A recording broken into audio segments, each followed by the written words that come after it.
you can even watch back. Giving players all the props or put them on blast. We don't give no hot takes, only talk facts. We're giving all our devotion, riding high on this wave of emotion. Going all out, yeah, cause this is our time. No, ain't no stopping us till we reach the finish line. All in, we came here to win. We're gonna give everything. S-I-C-K on the run. S-I-C-K, sick. On fire, we're ready to fight. We'll bring the house down tonight. S-I-C-K on the run. S-I-C-K, sick. Play it on the car ride, play it when you lounge. X and O, you know that we can hold it down. Shout out to my man Sammy, got it off the ground. And to all the listeners tuned in right now, got debates, analysis, and speculation. This is sports talk for the new generation. You know where to find us, got a reputation. Sick podcast, your #1 sports destination. Giving all our devotion, riding high on this wave of emotion. Going all out, yeah, cause this is our time. No, ain't no stopping us till we reach the finish line. All in, we came here to win. We're gonna give everything. S-I-C-K on the run. S-I-C-K, sick. On fire, we're ready to fight. We'll bring the house down tonight. S-I-C-K on the run. S-I-C-K, sick. S-I-C-K, it's the sickest podcast. Tune in for the audio, or you can even watch back. Giving players all the props or put them on blast. We don't give no hot takes, only talk back. S-I-C-K, S-I-C-K, S-I-C-K, S-I-C-K, S-I-C-K, S-I-C-K, S-I-C-K. All in, we came here to win. We're gonna give everything. S-I-C-K on the run. S-I-C-K, sick. S-I-C-K, it's the sickest podcast. Tune in for the audio, or you can even watch back. Giving players all the props or put them on blast. We don't give no hot takes, only talk facts. We're giving all our devotion, riding high on this wave of emotion. Going all out, yeah, cause this is our time. No, ain't no stopping us till we reach the finish line. All in, we came here to win. We're gonna give everything. S-I-C-K on the run. S-I-C-K, sick. On fire, we're ready to fight. We'll bring the house down tonight. S-I-C-K on the run. S-I-C-K, sick. Play it on the car ride, play it when you lounge.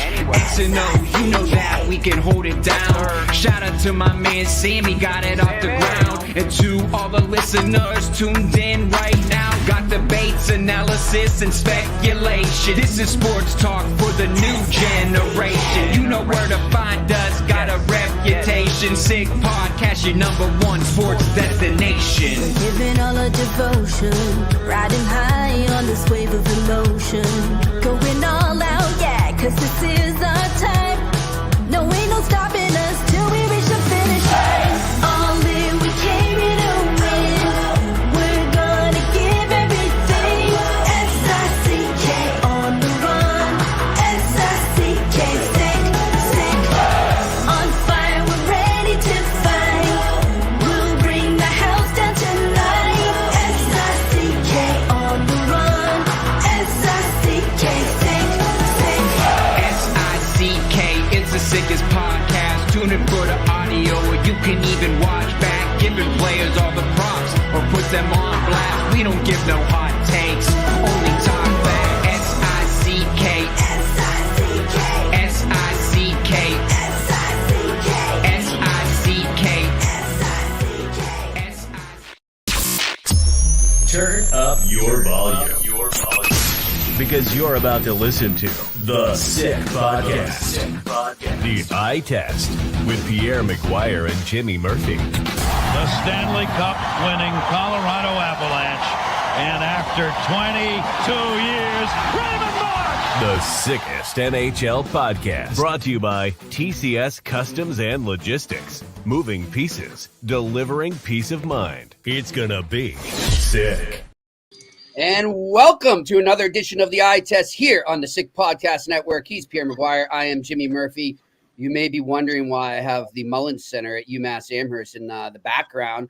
Well, you will find out shortly. But before we get to that, we want to welcome you to another edition of the Eye Test here. The conference finals are here, Pierre. We get the East going tonight with the Rangers hosting the Florida Panthers at MSG. And then, of course, the Oilers are at the Dallas Stars for Game 1 in Dallas tomorrow. Let's start where we're going to go in a bit to MSG, Pierre. And I'm going to ask you just an offbeat question to tee up this series a bit.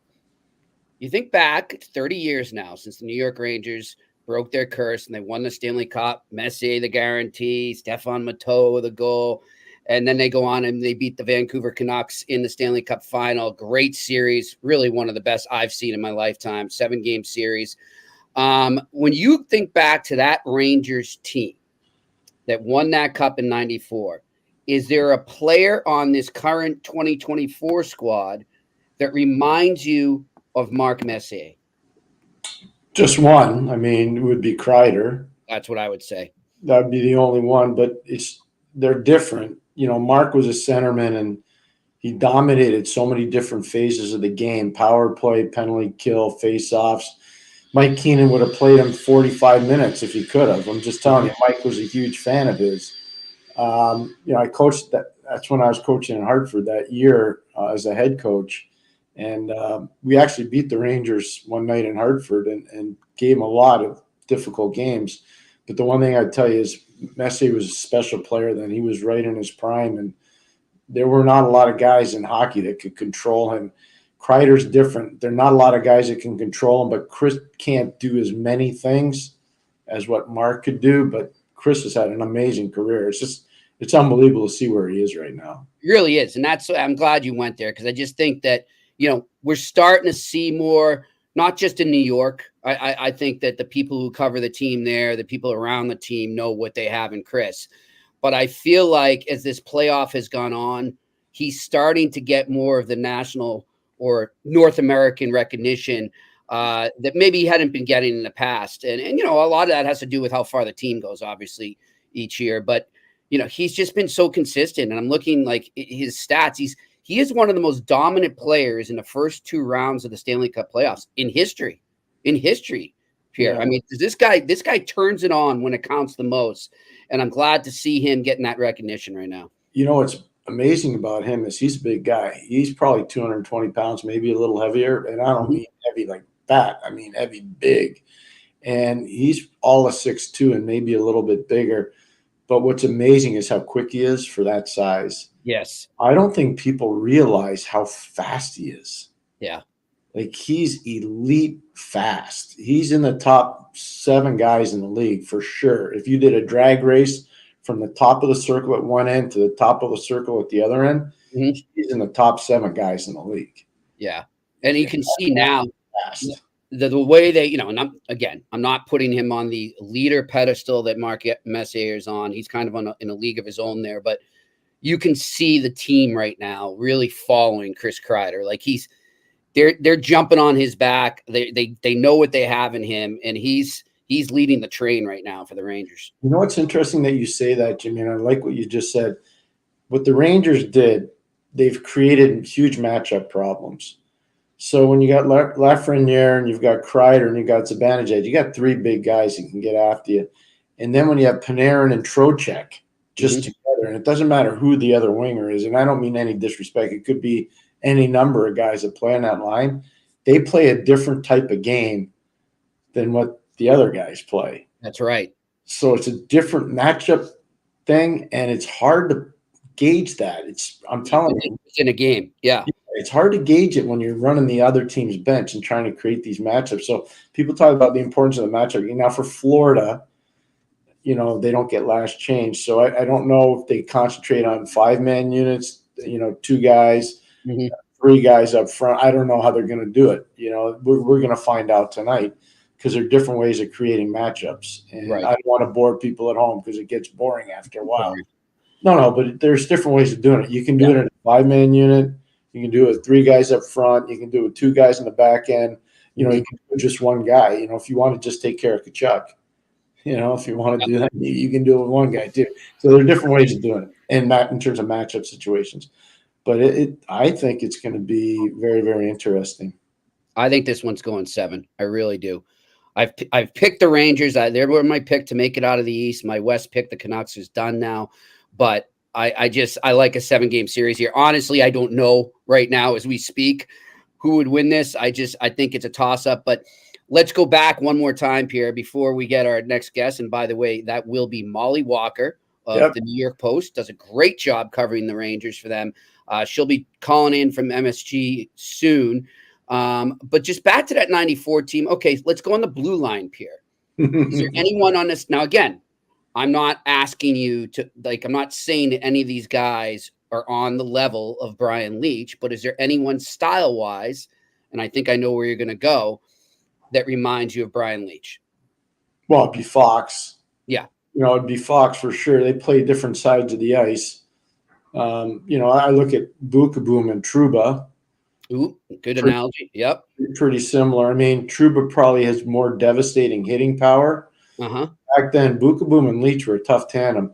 Not the unthought of, but the guy that never got enough credit there with New York was Sergei Zubov. I was hoping you'd bring him up. Sergei Zubov was the guy that never got enough credit on that team. That team, you had Leetch and Zubov, and they were dominant puck-moving defensemen, and they were really hard to play against because they were not shrinking violets defensively either. And then you compound the fact that you have Leetch playing with Bukaboom. And back in those days, I know he listens and watches our show all the time. Kevin Stevens can tell you, it was a left winger, Stevens, and a right Bukaboom. And there were some big-time those were 2 huge men. Oh, yeah.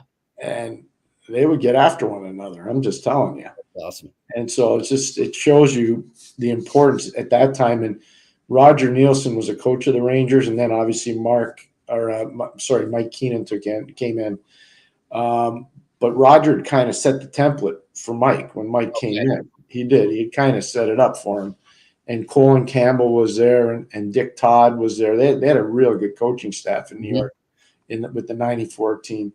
But what they did was they were really professional. And what I had always heard from so many players there, Mike kind of let Mark take over the room, which Mike didn't do very often. And even to this day, Mike, he could sense that.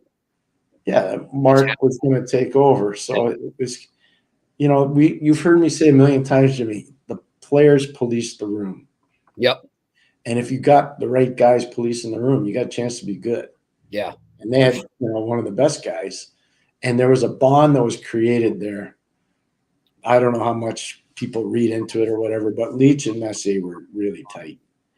Let me ask you this, Pierre. The team. Those guys ran the team. Yep. I bet.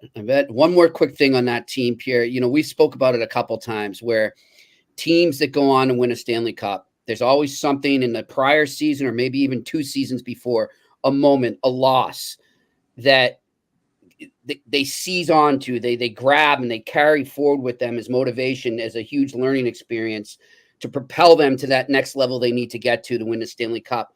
Did that 94 Rangers team have a moment like that in the prior season, if you can recall? So in the 93 season? Were they President's Trophy winners in 93 or was that 92? 92. Look it up. Yeah. It was 92 because we beat them. Okay. It was 92. So the 93 year, it's hard to say. That's a lot of games ago. That's a lot. That's a lot of trips. If there was one stellar moment where you could say, yeah, the Rangers really learned from this. I think one of the things that probably upset them the most was the fact that they didn't go to where they thought they'd go in 92. I mean, they thought they were going to run the table in 92. Yep. And they didn't, they were up on Pittsburgh 2-1, and Mary Lemieux was out of the series because of a broken hand. Well, I'll tell you what, Pierre, I'll tell you what could have set them up and made them pretty ticked off. I'm looking back now. I didn't even realize this. They didn't make the playoffs in that playoffs, 93. That's why Roger lost his job. Yeah, wow. I never realized that. Wow. So that was a year, of course, the Canadians went on that amazing run with Patrick Waugh in the overtime run. Wow. So there you go. So that will definitely motivate you to go places the following season when you don't even make the dance. Good stuff. Good stuff. And we look across the other side, Pierre. Obviously, I just saw the Florida Panthers close up in the division, in the semifinals of the conference. And we know what they are. We know the type of hockey they're gonna play. They're gonna grind you. They're gonna walk the line. Sometimes they cross it. Sometimes they don't. They've got good goaltending, great coaching. But is there something that, maybe we're not talking about enough with the Florida Panthers right now that they're not getting enough credit for that could help give them the edge in this series? The pinching of their strong side defensemen. Okay. It's a problem. And if you don't pay attention to it and you're not prepared for it, you're going to have a problem coming out of your own zone. And you're going to have a problem defending. Mm-hmm. So it's something to watch for early on, and they do it a lot. Yeah. They really like to pinch the strong side. And they always, not always, but more times than not, they have a third forward back to cover for that D. But they make a lot of good decisions off that pinch. And that engages what I think is probably their best asset is their cycle game. Their cycle game's phenomenal. And you watch the guys that are their better scorers, they all score from, 10 to 3 feet from in front of the goal because they don't waste any time and because they're coming off of quick jam plays or cycle plays, that start from the hash mark down to the icing line. And it works. It works for them. It really does. Well, they'll be interesting to see. And we will talk about what the Rangers can do to contain that and everything else New York Rangers as we welcome on right now Mollie Walker from the New York Post. And now I can explain my background that I have for Mollie there, the Mullins Center at UMass. I wish you told me. I would have matched and put my UMass jersey up here. We could have had a whole thing. God, you should have let me know. Next time, a fellow UMass alum here and worked for the same newspaper I did, the Daily Collegian. So great to have a fellow Minute woman on here. Mollie, how we doing? How we feeling? The conference final is here. What's this playoff run been like so far for you? Well, first of all, it's playoff weather in New York, so yeah, it's absolutely gorgeous out. Absolutely love that. This has been a really fun run. I mean, they're halfway to the Stanley Cup and they've lost twice. Yeah, I think that just about sums it up for the New York Rangers, honestly. So it's been a fun ride so far. Mollie, let me ask you about the Rangers in terms of playing Florida. Washington wasn't the same physical component. You know that. I know that. Carolina tried to be a little more physical, but they're not the most physical team. This is a different team. Mm-hmm. Florida. Are the Rangers ready for that? Listen, they're going to have to be. I mean, the Panthers, the way that I keep describing them is they're a mean team. They're mean. But you know what? Vincent Trocheck can be mean. Alexis Lafreniere can be mean. So can Jacob Trouba. So I think the Rangers have guys that can play that way when they want to. A guy like Vincent Trocheck has been doing it every single day this season in general. So those are going to be big factors in this series, 100%. Jimmy, before you go anywhere, I just want to build off that statement by Mollie. Do you think Peter Laviolette's concerned that some of those players you just talked about, Lafreniere and Trocheck in particular, lose a bit of their identity if they get goaded into that physical stuff, or as the coach kind of told them, whoa, play to your identity? I think if you think about how Laviolette has managed a player like Matt Rempe, then I definitely think that those sorts of conversations have happened. Matt Rempe has come out and said that Peter Laviolette gives him a game plan every night. So that's the kind of detailed coach that Peter Laviolette is. So I'm sure that message has been sent because this is that kind of series that can kind of get into a bit of a boxing match, if you will. And that is something that, the Rangers can play that way. But a lot of the talk between both teams, honestly, has been about who can get to their game first, who can establish the way that they want to play first, because both teams, when they can get to their game first, then they can control any series, any game. So I think that's going to be a factor, but I definitely think that's been communicated to the Rangers. Mollie, you referenced Trouba there, and Pierre and I have discussed what a luxury it is for the Rangers, for Laviolette, to have him.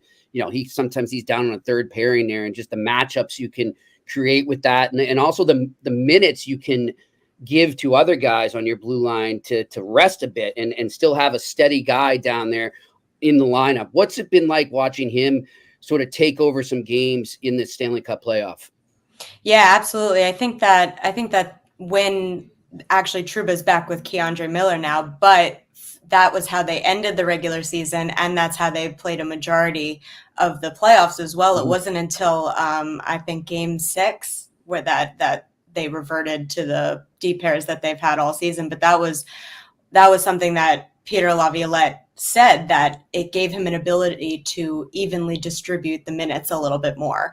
Mm-hmm. And when you look at their blue line, you look at a guy like Adam Fox, who what a workload that guy has. Yeah. And any way that you can alleviate that is going to be beneficial for the Rangers. So I think that Trouba has had his moments, but that's just kind of the player that he's been since he's been in New York. He has his moments, but he does bring something to the back end that the Rangers do need, and that I think any team would want on their back end. He's still a presence, but the way he can land those open ice hits, man, everybody's got their heads up when he's on the ice, and that's a factor. That's a factor. Yep. Especially in this series. You're 100% right about that, Molly. I would agree. My concern for the Rangers is because of the way Florida plays, Adam Fox is going to be a target. Oh, please. He's 100%. No, he's not. Yeah. He's not 100%. I don't think Lindgren is either. Lindgren's been off the ice for a few days now, and he's another guy that just bleeds on the ice every night. So I definitely think you're right, Pierre. I think that Fox is going to be a target. But that's the Panthers. They're mean. They don't care. They don't care. They're mean. They're mean. They don't care. So, but I do think that the Rangers have the ability to give that right back. I mean, just watching Vincent Trocheck in these playoffs, I mean, he's celebrated right in the face of Sebastian Aho after that play. I mean, he will give you a thumbs up when you go to the box. Like he really, I'm sure he can just grind some opponents' gears. I think Jody Shelley, my mom texted me while she was watching from home. She's like, "Oh, Jody Shelley was just talking about how Vincent Trocheck doesn't shut up. He's got an unfriendly word to say to every single Hurricanes player that's skating by." I mean, and some of those guys were his teammates. Oh yeah. So that's Vincent Trocheck, and he's been a huge presence for the Rangers in that regard. Yeah. Garrett, a great point by you. Actually, it's funny. We just did the end of the season press conference with the Bruins today, and someone was asking about Charlie McAvoy and how he struggled a bit with the fact that the focus was on him. They were clearly targeting him, and can he handle that? And Sweeney came back with a great comeback, because Sweeney, of course, played with Ray Bourque. And he said, "I don't know, how many you're old enough to remember, but when I was playing with Ray Bourque, they were targeting Ray Bourque every goddamn night." That's part of the playoff hockey. The question is not, can McAvoy withstand it? Because we think he can. Do we have the guys around him, the partners, the D partners, or other people on our blue line, or even forwards to come back and help with that that can alleviate some of that and deter a bit of it? And I think, as we're discussing here, Mo, they do. But I want to ask you, you mentioned Rempe, and I know he's on the lineup, and it's going to be a conversation, as it has been every game leading in. I'm sure you maybe are growing a little tired of covering. Honestly, no. Okay. Not him. Well, honestly, no. Honestly, no. Clicks. He's great for Rink, right? He's a headline generator. So he's a headline generator. He's an all-time interview. I hope the kid never changes. I hope he never goes to media training. Sorry. Do you think he should be in the lineup tonight? Listen, given the temperature that this series could that's the question. I think that the Rangers, and I'm sure Laviolette looks at it the same way, they are really in a very luxurious position right now. So many teams, they get to this point, they're beaten up, and the Rangers are the complete opposite. They're getting healthier by the day. They've got Blake Wheeler, 1,100 regular season games under his belt, waiting in the wings. Matt Rempe, chomping at the bit to get in every day. He's out there working on the ice, trying to show that he belongs in the lineup. So it's a good problem to have. what we've seen from how Peter Laviolette has managed Matt Rempe and is comfortable using him, it puts the Rangers in a little bit of a pickle, and it puts them in a little bit of a disadvantage because it's clear that Laviolette doesn't want him out there in the third period and overtimes. It's clear that he doesn't trust him in close game situations, which is fine. That is something that Rempe is going to have to earn over time, and I have no doubt that he will. I really do. But as of right now, for where the Rangers are at, I think that Laviolette feels more comfortable with. I mean, you're looking at Rempe or Filipino. Yeah. You know, when you say it like that, you know, like, I mean, I think about game 4 for Filipino, that move that he made to get to the net, and he threw his legs. If he had just lifted it a little bit more, I mean, it would have just been out. That would have been the game winner, and the story would have written itself. It wrote itself anyway, just because he played. But it you know, that's what Filipino brings, and you know, Matt Rempe's not doing that. I don't know if he'll ever do that. So I think if you pose it that way, you got to go with Filipino. So I think that if the circumstances are right, and if there's a bell to be answered, if there's a tone to be sent, I think that Laviolette looks at Matt Rempe as a little dynamite firecracker in his back pocket that he can throw out there. Great. That's a great analogy. I consider it a little Thank bit. you. You know what, Molly? I think he's the ultimate nuclear deterrent. He is. He's far stronger than dynamite, I'll tell you that. And I think everybody in the league knows that. Yeah. You know, when you're doing the breakdowns of watching him, you think back to the Winter Classic and what he did, you know, and then you go into what happened in Columbus, you know, what happened in Philadelphia. People watch that stuff. Of course. Coaches watch that. Yeah. But you know who watches the most? The tough guys on the other team, because they're like, oh my goodness gracious.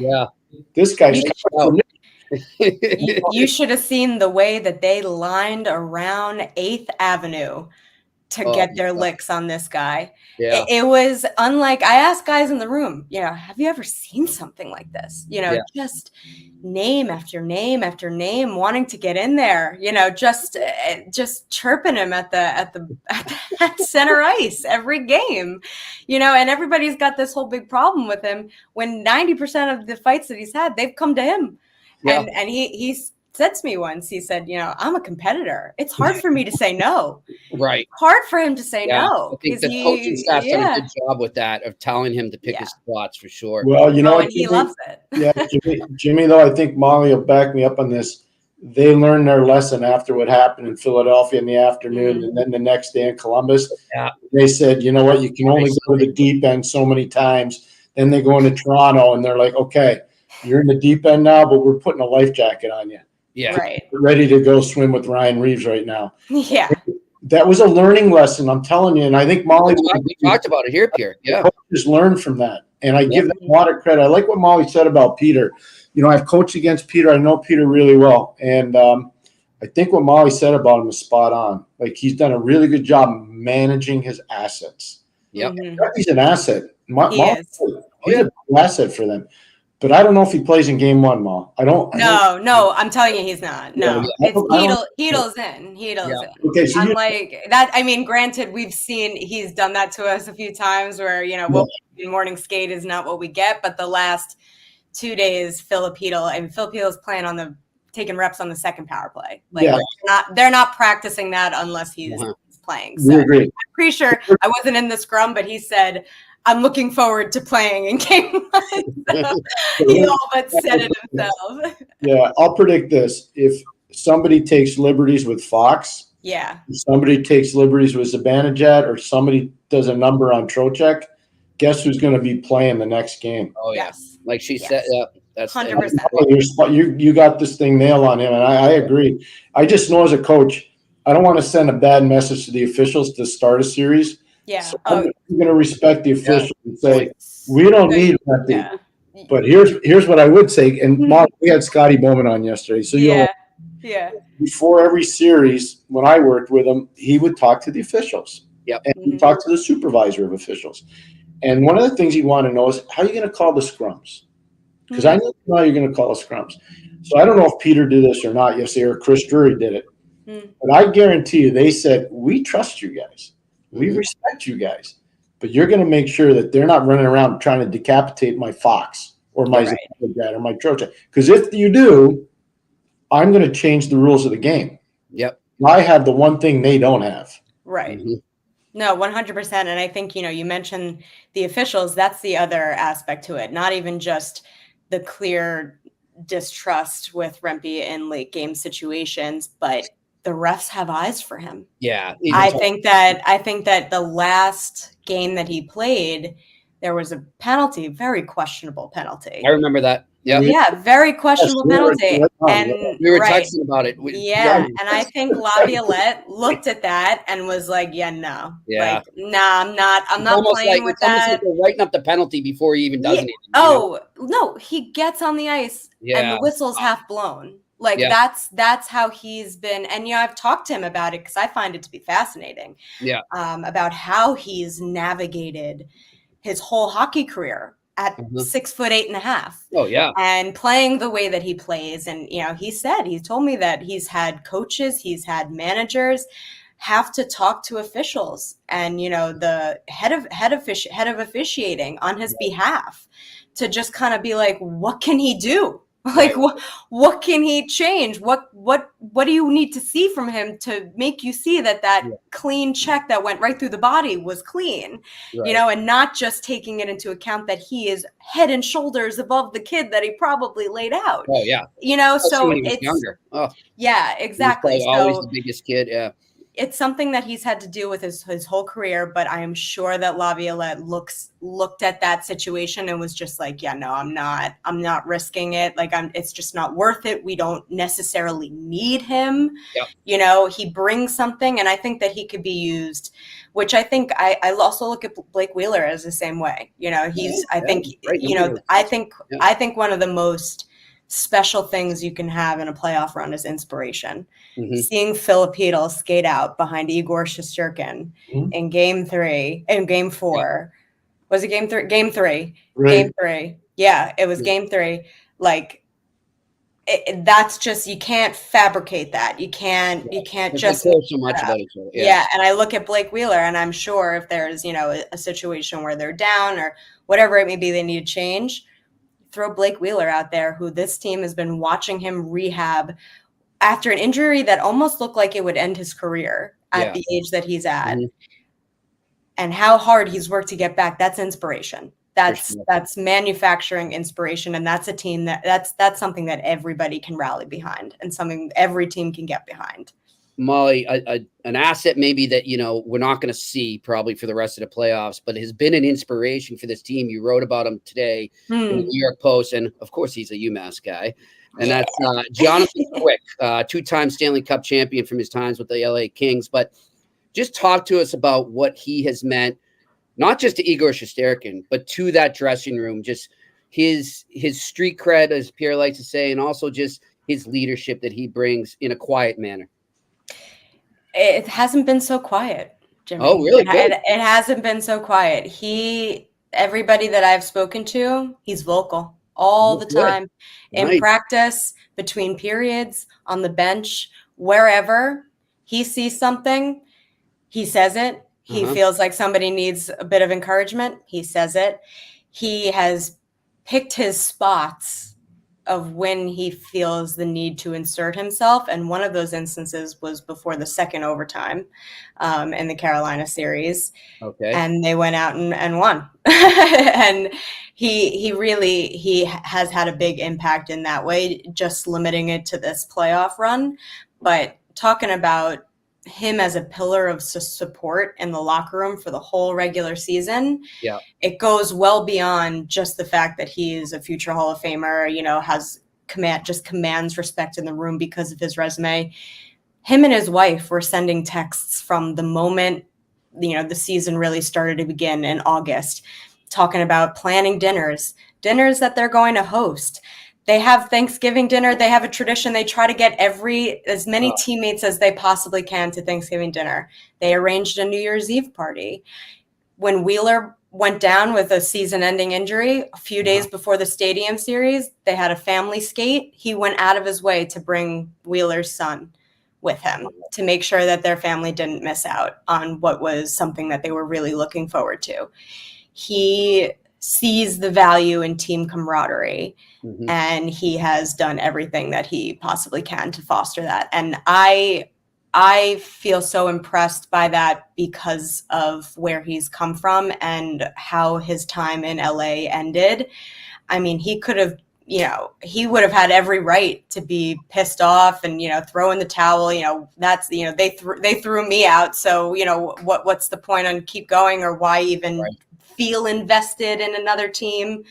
But he has bought in just as much as any other Ranger in the locker room. And I just find that to be extremely telling about Jonathan Quick as a person, not just as a player. Pretty good story, Jonathan Quick, kid that played for Mid Fairfield. Then he went to Old Farms. Then he goes up to UMass, and then he's Coast Hockey League with the Reading Royals. It's an amazing story. Jonathan's a cool kid. I like him a lot. He's married to a former New York Rangers daughter, by the way. Workman's daughter. Oh, wow. I didn't even know that. And his brother-in-law is Matt Molson. So I know the story pretty good. And Matt was a hell of a player. He was a New York Islanders. Yep. Yep. So, I think Jonathan's so proud to be a Ranger. He's a kid that grew up just down the street. And think about it. How many of those guys really get a chance to come back and play for the Rangers? Right. How many great Jersey players ever had a chance to go play for the Devils? How many great players out of Philadelphia had a chance to go play for the Flyers? But it does happen in Boston. Oh, yeah. Well. It happens a lot. It does happen in Detroit. Except for Jimmy Vesey. Jimmy Vesey wanted to be a New Yorker. Still does. But you're not being fair, because you actually had to choose between Nashville and New York. It wasn't Boston, but I understand. Right. No, I know they weren't in it, but I remember reading about it, how Boston was people thought he was going to pick Boston just because of his roots, but they weren't really in Boston it. Guy. I deal with it all the time. Yeah, exactly. Like at this point, I think the track Boston. record. He's got to play for the Bruins. No, maybe he wants to get away. Maybe he wants to. I just love Jimmy. I love what Mollie said about Jonathan, because it really does matter. Yeah. There's a credibility thing that comes into the room when you got 3 Stanley Cup rings. It matters. Mollie nailed that. Yep. It changed, when I was in Pittsburgh, when Brian Trottier came into our room. I'm just telling you, like, he brings those Stanley Cups, and he used to say to the guys, I got 4. I need 1 for the thumb. Well, we got him 2. Yeah. So, that matters. What Mollie said, I know people say, oh, come on, it doesn't mean that much. It means of course it does. Like, just a team dynamic, playing for one another, all it's intangible, but it's the most important stuff. It's the special stuff, I think. That's why everybody talks about, how important it is when a team has been together for so long, like when they have a track record together, they've been through the ringer together. And that's how I look at this Rangers team, honestly. They've been in so many different situations over the last couple of years now that, everybody always talks about enjoying the ride to get there. Like that's what you talk about, like that's just talking about that before Mollie came on. Yeah, that's the stuff that forges, real championship caliber teams, I think. Jimmy, what's the name of the show? The eye test. There we go. You can't quantify anything we're talking about. No, you can't. You can't. No numbers it's are going to take best stuff that. about sports. And quickly, I'm glad. Yeah, thank you. Checks in the mail. I'm glad you brought him up. Jimmy Vesey, too, quickly. We'll close on him because it's his second time around there. And I got to tell you from afar, but you're seeing it close up, but I hope I'm reading it right. This guy has really recreated himself. Not recreated, I guess more. No, I would say recreated. Okay, but accepted that he's maybe not going to be everything he thought he would be in the NHL when he got here as a rookie. Hobie Baker word, all the high-end skill and all that. But now he's found his niche. He's like a character guy, a grinder. He's going to chip in with timely goals. Just talk to us about sort of his understanding of, I got to just accept how I'm important to this team and not how I'm important to me. 100%. I think Jimmy is, you talk about Jonathan Quick being a good story. I also think Jimmy Vesey is one of the greatest stories on the team as well. I mean, you look at his team log of the teams that he's played for and how much he's bounced around before he landed back in New York, and the teams that he played for, and how difficult it was for him to even crack the lineup in a lot of those places, because he was going through that adjustment period of trying to rediscover or almost rebrand himself as a different kind of player after being this Hobie Baker Award, high-skilled, highly coveted free agent, at the start of his career. But I don't even think it's so much as I think it was just what he had to do in order to stay in the National Hockey League. And I say this because this is how the sense that I get from him and what he had to do to get back to New York, because for him, it's always been New York. Yeah. He's always wanted to be here. He's always wanted to win here. And that is what has helped him keep going through all the different stops in his NHL career. And then you look at what he's been able to do in this fourth line role on the Rangers. He brings the scoring touch. He's still, he's rebranded his game, and he's a bit more of a grinding guy and a bit more of, a battler along the walls, but he'll also finish, he'll also come out with this crazy wrister or, some sort of deke to the net. He can do those things too, because it's still in his DNA. And I think it's lengthened the Rangers lineup so much. It's made that fourth line. They have so many different identities that they can have for that fourth line. But when he's on it, he's always going to be a threat to score. And that's, something that not every team gets to have on their fourth line. Yep. Great stuff. Well, Mollie, we appreciate you taking the time. And by the way, you probably can't see it, but our comments section is lighting up. Have Mollie. We're loving you, Mollie. So we appreciate you taking the thanks, time. guys. Come on again, for sure. Okay, great. Jimmy, the first time I met Mollie was at the Hockey Hall of Fame. Yes. Oh, wow. Very recently. Yeah, it was at Hendricks induction. Mm-hmm. That's right. Good job, Mollie. It was a big moment for me, meeting Pierre. Been watching Pierre my whole life. No, I had a great time. You were awesome on the show. Thank you for coming on. Of course. We appreciate it. Of course. Thanks All right, so much, Mollie. guys. From 1 minute man to another, thank you so much. And enjoy the series, and hopefully it goes past that for you. You have another series to enjoy. We'll get you on down the line, all right? Thanks, Awesome. Mollie. Thanks so much, guys. All right, Bye. Mollie Walker, join us here on the Eye Test on the Sick Podcast Network. Man, she's got some energy. I love it. Not only that, she's got knowledge, man. She's got huge knowledge, and I love the fact that she's not afraid to talk about different things like Rempe, the referees, what Laviolette's done in terms of asset management. She's just not throwing out buzz phrases. Yeah, like she's entrenched with the group. Well, you know what she does, Pierre, and I just as the writer in me loved it. She looks for original stories. She looks for original angles. She's not just giving us the regurgitation of everything else that's out there. No. Yeah, that's what I really love about her. But I love the fact she even talked about Blake Wheeler. That's a massive thing, because I don't know if it kicks in right away. Obviously, it doesn't kick in tonight, but eventually, if he's really good to go, that matters. Like that kind of matters. Just what he had to do to get back. Mm-hmm. Jimmy, the guys respect that. Just like Filipino. Mollie talked about Filipino. She's right on about that. Yeah. And I really, what I liked about her coming on, she's taken us to places inside that dressing room that you need to go. Mm-hmm. Not everybody gets to go there. Exactly. And I really admire that part of what she's doing with her job and her writing. It's tremendous. It's really good. Well, we make them good up there in Amherst, Pierre. You know how it goes. I know. Well, hey, one of the best days we had with the eye test. Oh, yeah. The MGM Casino before the first game of the NCAA tournament, Denver versus UMass. I will still forever be grateful to everybody from UMass and the way they treated us. It was outstanding. It was awesome. It was so fun to be out there again in Western Mass. One of my favorite places. I call it God's country. But speaking of God's country, we have a God's country in our comments section that asks great questions every day. So we're going to get to them in a bit. But before we do, we want to talk to you about TCS Customs and Logistics. You want to go there right now and unlock the full potential of your shipping operation with TCS Customs and Logistics. From around the corner to around the world, flatbeds to air freight, customs clearance to drawback consulting, TCS is a one-stop shop for all things transport, moving pieces and delivering a peace of mind for no obligation, customs or freight quote. Contact Sick Podcast at shiptcs.com.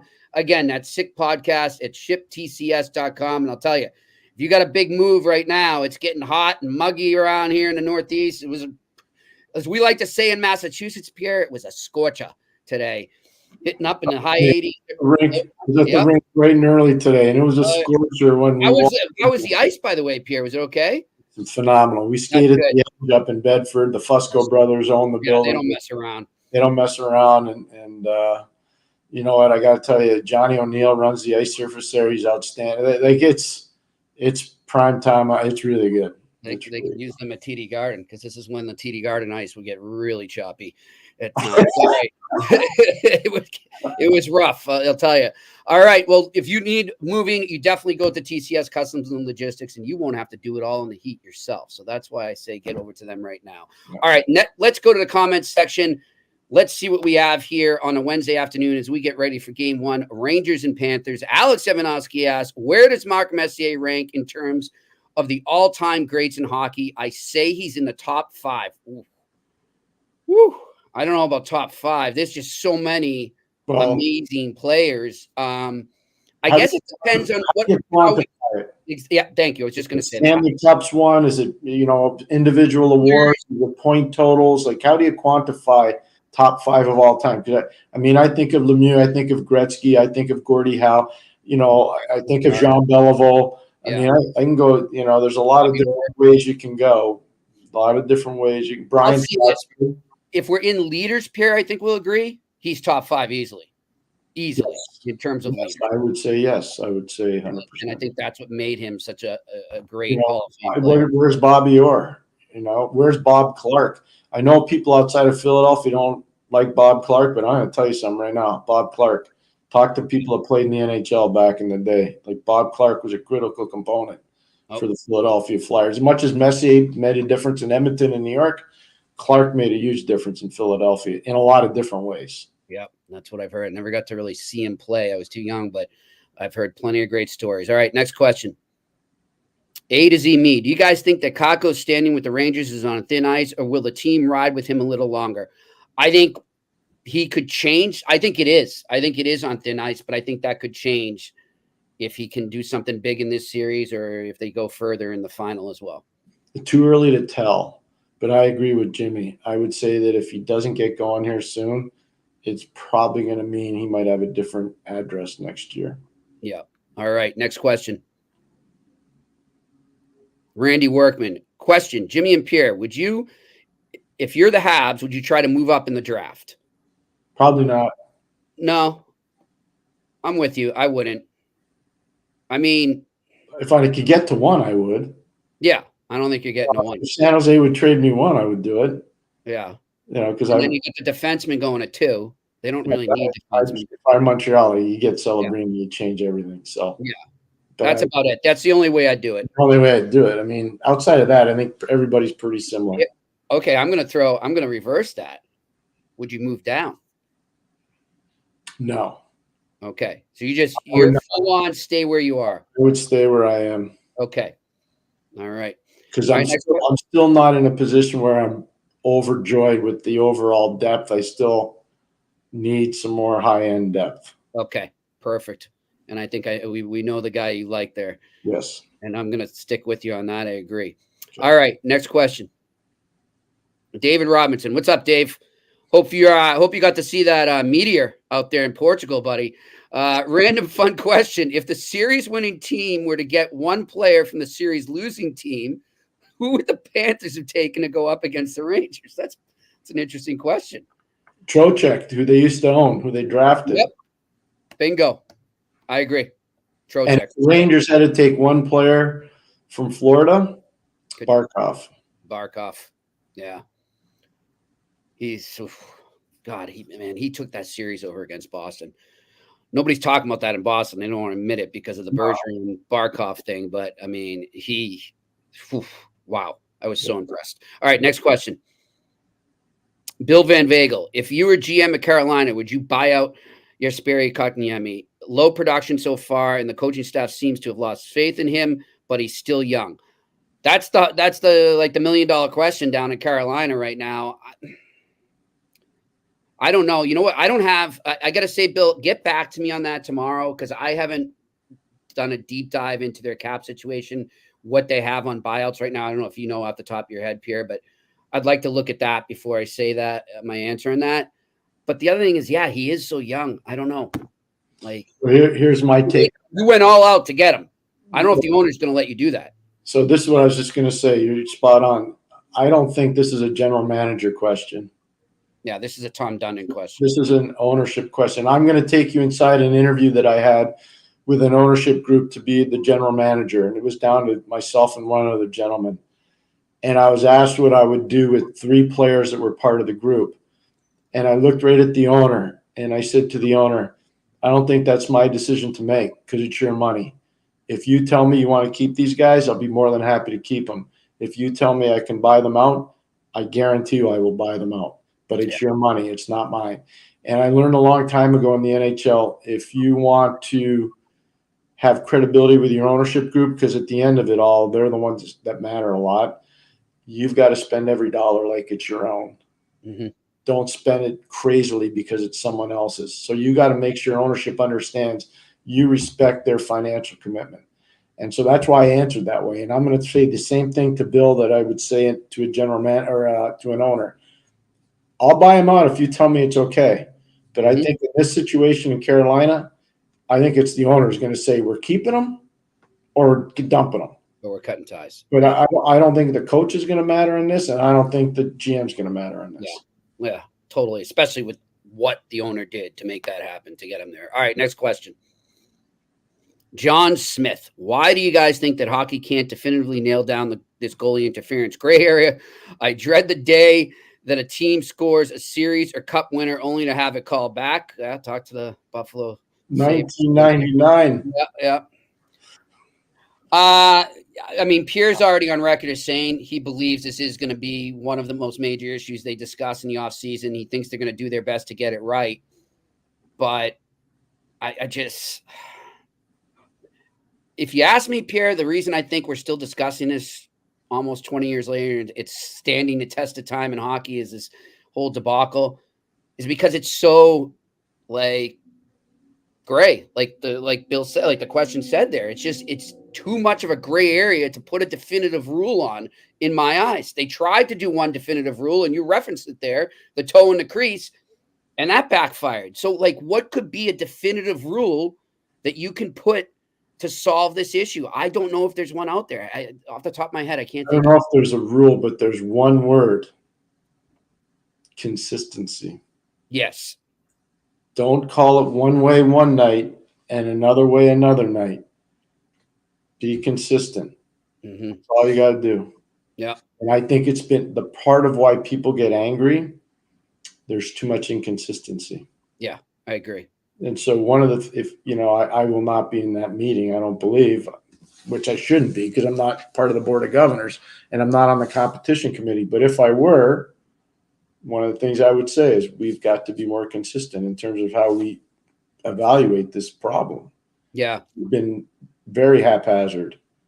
Here, you referenced it again here. We were just talking to Mollie about, and we talked about Scotty with it yesterday, just the meetings they have with the supervisors before each series. Mm-hmm. Can you imagine what those meetings must be like right now, considering all the inconsistency? I mean, if you're a GM, you're Chris Drury, let's just use him for example, and you come in and you're like, look, I don't understand, because you called it one way in the first round, you called it this way in the second round.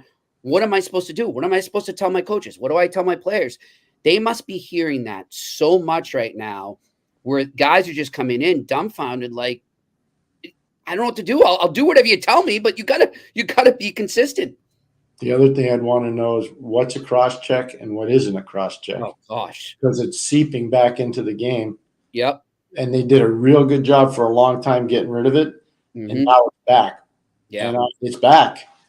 All you need to do is watch Vancouver and Edmonton play over 7 games, and one of the games that led to a suspension for Carson Soucy probably should have been, rather than a fine, it probably should have been a suspension for Zadorov, Zadorov.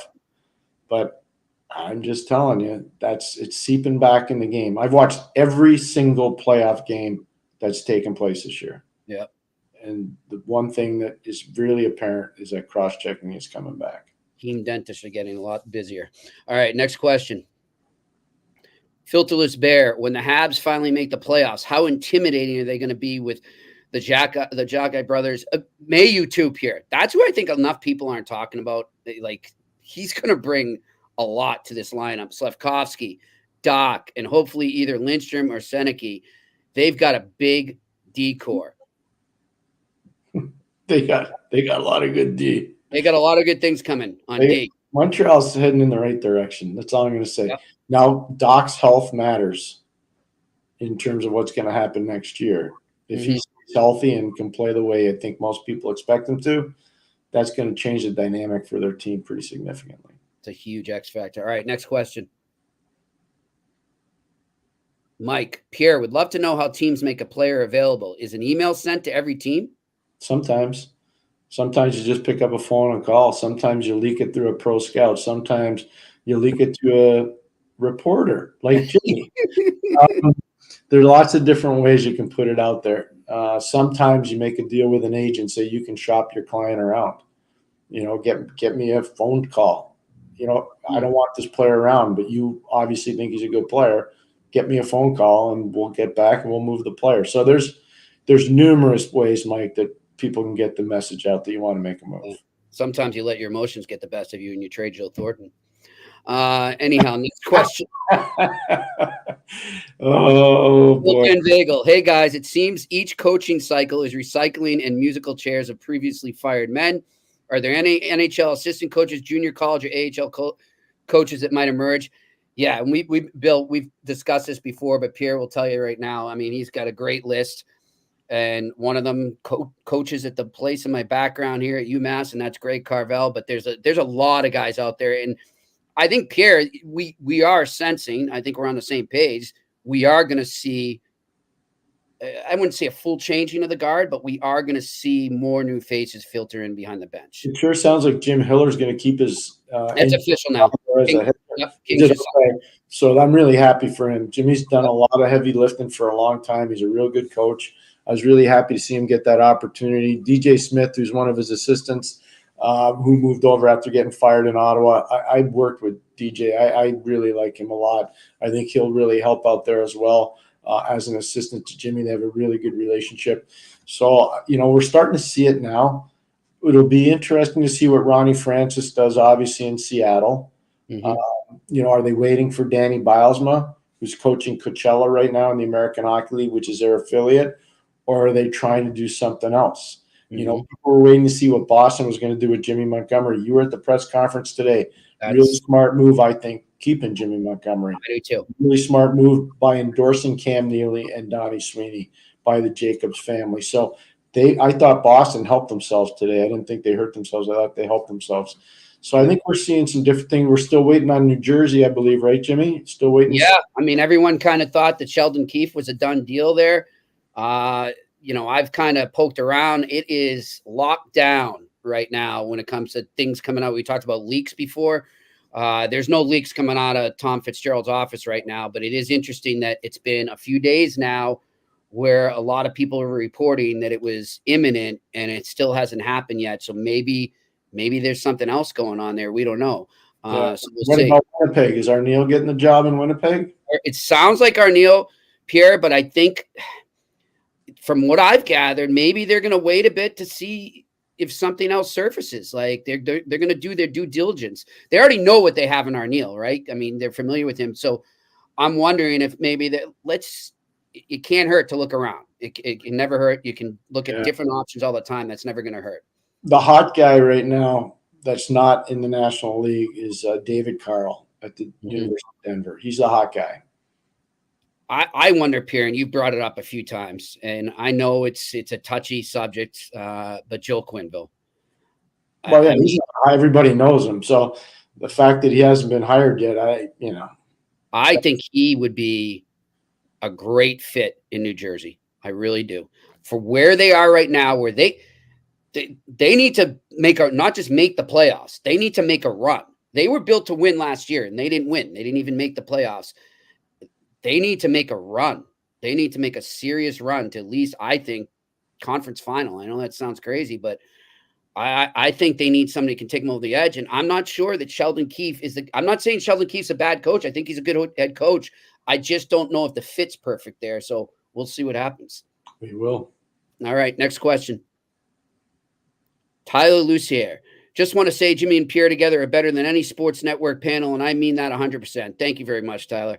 What steps do the Habs take to make the playoffs next season?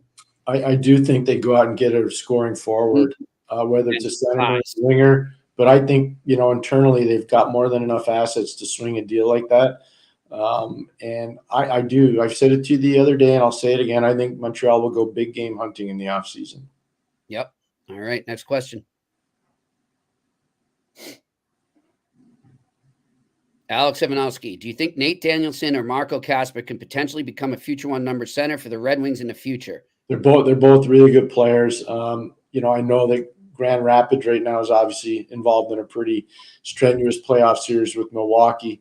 Milwaukee won last night.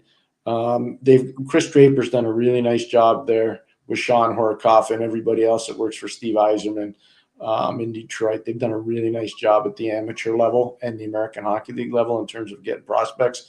To say number one, I don't know. I don't see them beating either one of those guys beating out Dylan Larkin. I just don't see it. Doesn't mean they can't do it, but I don't see it in the near future. All right. And they have done a great job of building up the system again there in Detroit. All right. Next question. Mike, question for Jimmy, going back to leaks. If you get info on a player, do you ask for permission to leak it? I assume the answer is yes. Just curious. You would assume correctly, my friend. Yes. I would never just take something and go with it without saying, hey, can I put this out there? Obviously, I won't attach it to you, but can I put it out? And that's how I approach it. Players, GMs, coaches, any of my sources around the league. You gotta make sure that's something you'll do. You won't have a source anymore. Very professional, Jimmy. Good job. All right, next question. Joe, question. Who would be the assistant coach for St. Louis in Montreal? Well, they have him. They have guys now, but I would say I would throw one more name in there. I think Gerard Gallant would be really good. Yeah. Yep. I have one other name. Okay. I just don't know if he'd want to do it. It would right a lot of wrongs. Larry Robinson. Oh, wow. Wow. Wouldn't that be something, huh? I watched. So in 2019, when Berube's team won in St. Louis, he was on that stuff. Yeah. He never got enough praise. I was at every single game St. Louis played the entire playoff. I went to every single practice. And I'm just telling you, Larry was really important. And you think about, Pierre, I love this call, by the way. You think about the defense, the plethora of defensemen that we were just referencing that they have coming right now. And this is not, by the way, not a knock on Stefan Robida. No. Coaches their defense now, and I think he did a very, very strong job this year. Mike Matheson had a career year, and Stefan was a coach there. But Larry's again, it's no different. Larry's on a different level than at another level, just experience-wise. Yep. Time in the league, just playing time. It's just everything's different. Doesn't mean he has to be on the bench, but he could be there. And I have no problem telling you this, and I know Jeff Molson wouldn't be mad at me. And I don't think Serge Savard would be either. When I went through the GM process there in Montreal a lot of years ago, I told him one of the guys I'm going to have on my staff is Larry Robinson if he'll come. I told him that. I said, we gotta get guys that are Montreal Canadiens, winning Montreal Canadiens. We got to get them back here. I told him that. So Larry was a guy that I was targeting. Larry knew that I wanted to try to get him. So I think it'd be a brilliant move. Good call by you, Pierre. We'll see what happens. I think we've got a few more questions. We were going to shut her down. No, let's just take him and get going. We got to get taken. Real Deal Prime. Question. The first NHL games were played on December 19th, 1917. The Montreal Wanderers defeated the Toronto Arenas 10-9. My question is, how thick is the ice in an NHL arena? Not very thick. I'm going to say half an inch to 3/4 of an inch, maybe an inch. It's not nearly as deep as you'd think. Yeah. We'll see. And I told you it can get even thinner at this time of year with that heat coming in. So good luck to MSG and Florida and Dallas and Edmonton. They'll be flying in Florida. Seriously, they'll be flying in Florida. Of all the rinks, Edmonton will be the best ice of all, right? Edmonton will be the best ice. Very good. It'll be good because there's no humidity. But the dehumidification systems in Dallas and Florida are really good. MSG will probably be the most difficult because it's on the 5th floor. Yeah. So all the heat from the train station rises up. Yeah. And it leads to the humidity in the building. Florida won't be an issue. Dallas won't be an issue. Edmonton won't be an issue. And Pierre, the other thing too that I've noticed over here too, the fluctuation of the weather you see in New York City versus any of those other places, right? Yeah. All right, we good? We got any more? I think that's it. All right, one more. Larry Robinson of Maple Leafs is an assistant. Stick it to Montreal. Hey, he worked with Berube. You never know. He did, but don't forget Mike Van Ryan.